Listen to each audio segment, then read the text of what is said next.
In our current world, we are flooded at rapid speed with endless consumption of luxuries, social media, expenses, news, social pressures, and norms that define how we act and what we should or shouldn't change about ourselves, what we should buy, and how many hours we should work. In fact, now more than ever, we are seeing the current generation becoming more endorsed and influenced by the world through social media. And yet, one of these trends, one of the most popular trends, defies all of this. That being what has come to be called cottagecore. Cottagecore summed up is essentially an aesthetic idea of simple, minimalistic living, surrounded by animals and nature whilst foraging for one's own goods, independent, isolated, yet welcomed by the world. Inspired by old Americana, storybooks from the early 20th century, and a lot of old-fashioned American summer clothes, the cottagecore aesthetic almost immediately shot into success on almost all social media platforms, ironically being something that is almost exclusively seen online, rather than in actual practice or as a real lifestyle. So why, with a generation so obsessed with social media, did this idea of a simplified, gadget-free life in the meadows become so insanely popular? Illustrated children's stories like The Butterfly Ball, Frog and Toad, and Peter Rabbit all have an old aesthetic that could easily fall into the category of cottagecore. These stories also all have the similarity of being often light-hearted, children-oriented stories that can still be enjoyable for adults. But what makes them enjoyable for children is its light-hearted freedom, and for adults, it's the nostalgia of that freedom, paired with its unachievable simple existence. In Peter Rabbit, the mischievous adventures in the world rarely ever exceeds the meadows and garden. These worlds simplify an existence that has, undeniably, become far too complicated for the majority of the population's liking.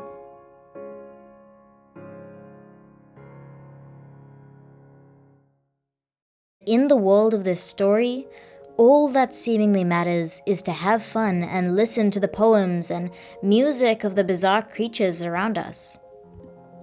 Once again, referencing an incredibly simple existence. Cottagecore seems to incorporate the idea of a simple existence in almost all of its inspirations, and not just the children's tales. In the cozy fantasy of the endless meadows, the only work and chores being simple and rewarding, lacking any extreme cities or technology, making us comforted and brought back to the carelessness of childhood when seeing the cute, comfortable, minimalist lives of what we imagine in a cottagecore world. The appeal is especially true for this generation, because they are the furthest thing from cottagecore. They are surrounded by modern complications, overcrowded spaces, and social media, making cottagecore just a fantasy to escape to. And nothing but a fantasy. This is also specific to our generation as, in our age, the desire to take on responsibilities of politics, environmental activism, social justice, and spreading awareness on whatever we deem worthy of our attention is bombarding our lives. We bicker over petty things. We squabble and bully due to our own insecurities, which in themselves are just concepts we have built. Yet in the cottagecore world, everyone is kind, has time to lend a hand, and does not care for such petty matters as politics or money. The appeal of cottagecore, and more specifically, cottagecore stories, also comes from the fact that almost every cottagecore character has little known about their age or identity. Peter Rabbit does not care for speaking of his political beliefs, nor does Frog desire to argue that Toad and him should never talk again due to a small difference in their opinions. They are above that. They value only the people and provided nature they live in. They focus on what they have, not what they want. This makes it easy to relate to their desire for such simplicity, and we admire them, for we are too caught up in our own beliefs to try and learn from their lifestyles. As children, we admire the adventure and cozy homes of our dreams that Frog and Toad have. But as adults, we envy the childlike kindness and wonder of the butterfly ball.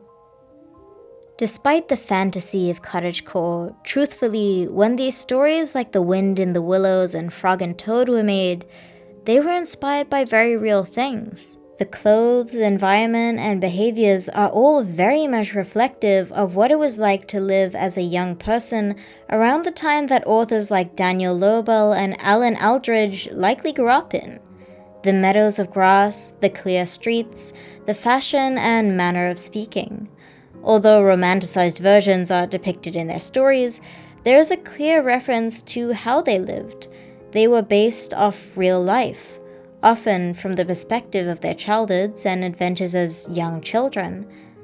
But now that real life has faded, being revived through a fantasy of what we miss of the old times, an escape from modern chaos.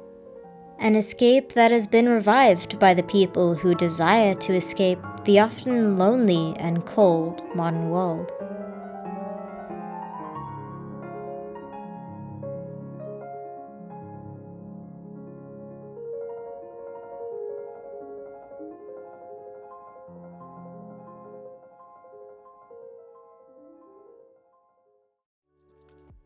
If you like these kinds of video essays, please consider subscribing to my channel or checking out my Instagram to see my other projects.